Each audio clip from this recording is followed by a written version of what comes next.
경부 고속도로 건설비보다 많은 680억 원의 예산으로 232만 7천여 평의 부지에다 재선, 재강, 아변 등 일반 작업을 할 수 있는 대규모 이 종합 공장이 73년 7월에 완공되면은 정부는 계속 철강 공장을 확장시켜 70년대 후반기에는 국내 철강 수요를 완전 중독시킬 계획입니다.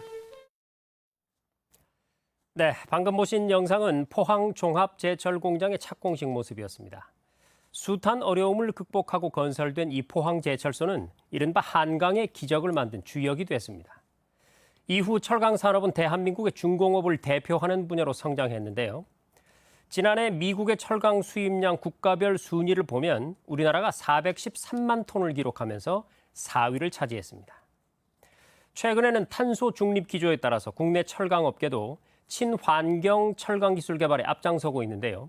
수소 환원 제철과 탄소 포집 활용 저장 기술 같은 방식을 통해서 탄소 절감에도 속도를 내고 있습니다. 매주 금요일 세계 시장을 선도하는 우리 문화와 산업 정책을 살펴보는 가나다 K. 오늘은 대한민국 중공업의 선두주자인 K철강의 위상과 또 과제를 짚어보겠습니다.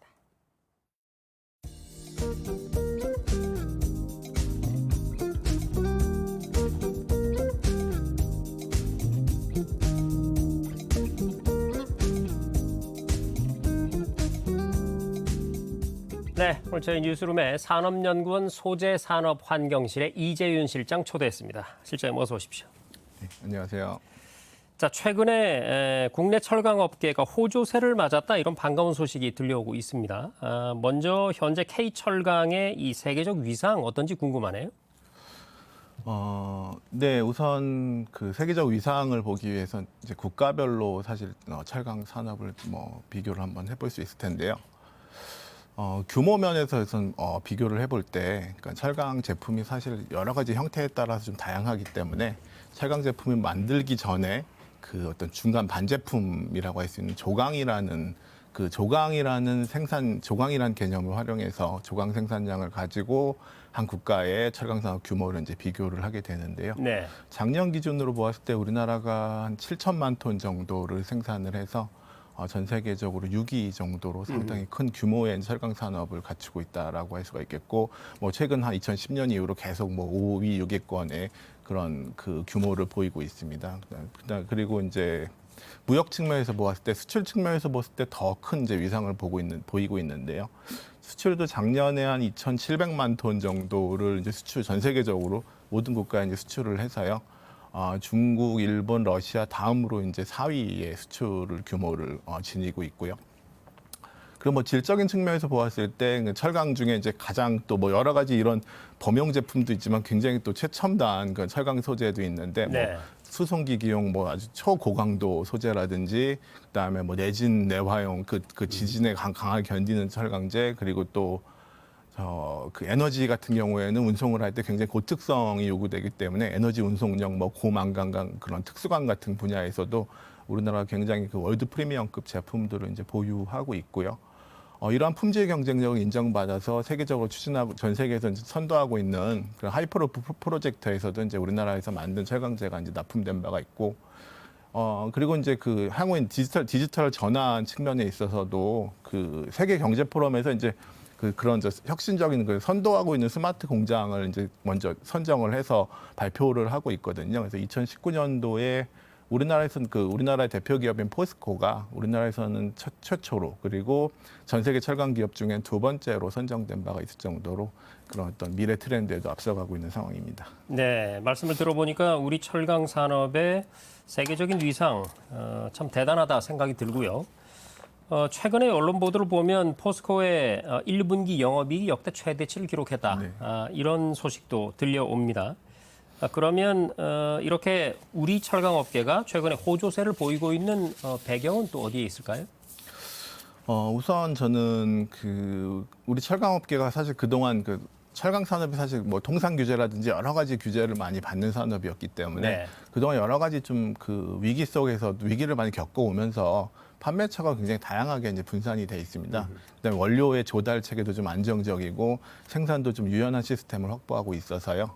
그래서 코로나19 위기 사태라든지 뭐 최근에 여러 좀 공급망 위기가 있지 않았습니까? 그래서 글로벌적으로 그런 위기 속에서도 그 생산량과 판매량이 그렇게 많이 줄지 않았습니다. 네. 그래서 그런 상황에서 이제 우호적인 그 외부적인 여건이 발생을 했었죠. 전 세계적으로 이제 원자재 가격들이 이제 폭등을 하면서 철강제 가격 역시 한 2배 이상 정도 상승을 하면서 그런 어떤 기록적인 그 영업이익을 달성을 할 수 있었다라고 보여지고요. 그리고 또 한 가지 여건으로는 원래 이제 글로벌 철강 가격이 높거나 하면은 그 전 세계적으로 중국이 생산량이 한 50% 정도 됩니다. 그렇죠. 중국의 영향력이 막대한데요. 그렇기 때문에 중국이 많이 좀 생산을 해서 좀 밀어내기 수출을 하면 가격이 떨어지곤 하는데 최근에는 중국도 이제 수출을 좀 자제를 하고 내수에 좀 집중하고 있는 그런 경향입니다. 그렇기 때문에 그 가격 강세가 당분간 지속될 수 있었던 것 같습니다. 네, 최근에 우리 철강 산업의 호조세 그 이유를 짚어주셨는데 그러면 보다 좀 본질적인 질문을 드려보겠습니다. 대한민국 철강이 세계 시장을 선도하고 있는 비결, 근본적인 원인 어디에 있다고 보십니까? 저는 우선 이제 철강 산업의 특징을 말씀드리면은 주요한 특징은 철강 산업은 당연히 거대한 장치 산업이라고 할 수가 네. 있겠고요. 그다음에 그 최근 가격에서 차지하는 그 원재료 비중이 상당히 높습니다. 이제 그런 상황에서 이제 그 철강을 만든 설비는 거의 전 세계적으로 표준화되어 있고요. 네. 네, 원재료도 소수의 이제 글로벌 공급자가 뭐 일원화된 가격으로 납품하고 있는 상황이기 이게 이제 철강 산업의 이제 생산 구조라고 할 수가 있겠고요. 이제 그러한 상황에서 이제 그러면은 같은 설비를 가지고 동일한 원료를 가지고 같은 설비로 얼마나 효율적으로 철강제를 만들어내느냐가 그렇죠. 바로 경쟁력의 핵심이라고 할 수가 있겠고요. 그래서 이러한 설비 운용 능력에서 우리나라가 상당히 높은 평가를 받고 있습니다. 그래서 이미 뭐 최초의 그 제철소라고 할 수 있는 그 포항제철이라든지 광양제철소 자체가 그 만들어질 당시부터 굉장히 효율적으로 지금 설계가 잘 되어 있다라고 할 수가 있겠고요. 또 대형화돼 있고 그렇기 때문에 그 원가 경쟁력 측면에서 굉장히 좀 높게 지금 원가 경쟁력을 지니고 있는 것으로 나타나고요.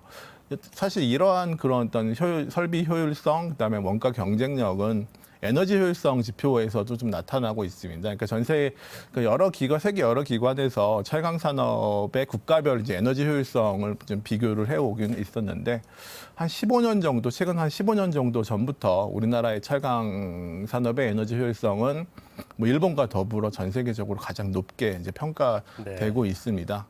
여기에 더해서 우리나라가 그동안 쭉 이렇게 안정적으로 성장을 해올 수 있었던 이유는 뭐 과거에 이제 전통적인 철강 선진국이죠. 뭐 영국이라든지 미국 같은 나라는 과거에 강하다가 이제 노사 문제 때문에 빠르게 이제 좀 쇠퇴를 했는데 우리나라는 그거에 비해서 좀 안정적인 노사 관계를 잘 구축해 오고 있고 또 수요 변화에 대해서 기민하게 좀 잘 대처해 왔다라고 생각을 하고 있습니다. 그 유망 강종을 빨리 캐치를 해서 개발을 해 나오고 있고 또 신재생 공법이라고 할 수 있는 파이넥스 공법도 세계 최초로 상용화했을 정도로 좀 발빠르게 대처해 왔던 것들이 중요한 강점이라고 생각을 하고 있습니다. 네, 말씀을 들어보니까 뭐 설비라든지 에너지 효율성 이런 부분뿐만 아니고 세계 시장이 바뀔 때 거기에 이렇게 기동력 있게 대처하는 그런 마케팅 능력도 역시 또 탁월했다 이런 말씀이신데 이제 좀 넘어야 할 산이 하나 있죠. 그러니까 전 세계가 모든 산업 분야에서 탄소 중립에 사활을 거는 그런 상황입니다. 철강 업계도 역시 예외가 아닐 텐데요. 그래서 친환경 철강이 지금 화두인데 그중에서 이제 수소 환원 제철이라는 기술이 주목을 받고 있습니다. 이게 어떤 기술인가요? 네, 그 기술의 개념을 설명하기 전에 우선 간략하게 철강 제조 과정을 설명을 드리면은 네. 우선 철강의 원료는 당연히 철광석이죠. 네. 철광석 안에서 순수한 철 성분을 뽑아내서 불순물을 제거하고 철을 만들어내는 게 이제 제철이라고 할 수가 있겠고요. 네. 뭐 거기에 이제 여러 가지 또 성분 조정을 해서 이제 최종적으로 강이 만들어지고요. 그러니까 강철. 우리가 보는 강철이 최종적으로 만들어지는 게 철강 공정의 이제 프로세스라고 할 수가 있겠고요. 이런 제철 과정, 철광석에서 철을 만들어내는 그런 녹여서 철을 만들어내는 그런 과정에서 이 철광석 안에 들어가 있는 산소를 제거해내야 됩니다. 이걸 이제 환원 과정이라고 하는데 그 환원을 위해서 석탄이 많이 필요가 됩니다. 그럼 산소와 석탄이 있는 C가 붙어서 이제 CO2가 이렇게 해서 발생을 하게 되는데요. 그렇기 때문에 그 말씀드린 바와 같이 우리나라가 철강을 굉장히 많이 생산을 하고요. 그다음에 철강을 1톤 생산을 할 때 한 0.7톤 정도가 필요할 정도로 0.7톤의 석탄이 필요할 정도로 석탄이 어떤 필수적인 부원료라고 할 수가 있겠고 또 여기에 더해서 이제 또 부원료이자 환원에 필요한 석탄이 환원에 필요하기도 하지만 또 녹이는 데 필요한 열원으로서도 작용을 하기 때문에 네. 굉장히 필수적으로 사용이 될 수밖에 없겠고요. 뭐 현재 기술로서는 석탄 없이 철강을 만들 수가 없는 상황이기 때문에 그래서 이제 나온 개념이 그러면은 환원에 필요한 석탄 대신에 수소를 한번 사용을 해보자. 그렇게 되면은 이제 철강이 만들어지면서 CO2가 동시에 생성이 되는데 CO2 대신에 수소가 붙으니까 H2O, 그러니까 수증기가 발생을 하게 되는 거죠. 그래서 나온 개념이 이제 수소환원 제철 공법이라는 개념이라고 할 수가 있겠고요. 그래서 이제 친환경 철강 기술이라고 할 수가 있는데 다만 이제 여기에서는 그 기존하고 다른 기존의 설비를 활용하지 못합니다. 왜냐하면은 기존의 석탄을 사용할 때는 환원과 그 용융, 녹이는 과정이 동시에 이루어졌는데 수소를 활용을 하게 되면 먼저 우선 이제 그 철강석에서 그 환원을 먼저 수소로 하고 그 다음에 나중에 다시 이제 이거를 또 전기 가열로해서 녹여서 이제 최종적으로 또 철이 만들어지는 그런 과정이 필요하기 때문에 이제 새로운 설비가 들어가야 되고 그리고 또 이제 그게 이제 그러면 또 전기도 많이 필요하지 않습니까? 그렇죠. 그러니까 전기도 이제 청정 전력이어야 되고 주요 원료인 수소가스 역시 그린 수소로 만들어져야 되기 때문에 그래야지만 진정한 의미의 탄소 중립 철강 기술이라고 할 수가 있겠습니다. 네. 참 앞으로 해야 될 일이 많군요. 자, 어쨌든 최근의 상황을 봤을 때 아까 말씀하셨듯이 중국이 철강 감산 정책을 유지하고 있는 점 우리한테 굉장히 유리하고요. 그리고 코로나19 이후에 다른 주요 산업들이 회복세를 띠면서 역시 또 철강의 수요가 늘고 있기 때문에 이 또한 우리에겐 전망을 밝게 하는 그런 요소들인 것 같습니다. 앞으로 대한민국 철강이 어떤 방향으로 나가야 된다고 보시는지요? 뭐 당연히 여전히 또 친환경 경쟁력이 앞으로 계속 추구해야 돼 나가야 그런 친환경 경쟁력 확보하는 게 철강 산업의 어떤 생존을 위해서 추구해 나가야 될 방향이라고 생각을 하고 있고요. 네. 물론 최근에는 가격도 높아지고 뭐 코로나 기저효과도 있어서 수요가 급등한 측면도 있지만 철강 산업의 수요가 앞으로 과거처럼 지속적으로 이렇게 그 고성장세가 나타나기는 거의 힘든 상황입니다. 왜냐하면 우리나라의 철강 산업이 고도 성장을 할 수 있었던 배경에는 제조업이 강해서 그 뭐 철강이 많이 사용되는 철강을 수요하는 자동차, 조선, 뭐 건설 기계 뭐 이런 데서 굉장히 많이 이런 산업들이 성장하면서 동시에 우리나라도 철강 산업도 같이 양적으로 성장을 해왔다라고 할 수가 있겠는데 우리의 경제 구조가 성숙화되면서 과거와 같은 그 철강 수요의 고성장세가 나타나기는 쉽지 않은 그런 상황이라고 할 수가 있겠고요. 그러한 상황, 뭐 여기에 더해서 그 IPCC라고 해서요.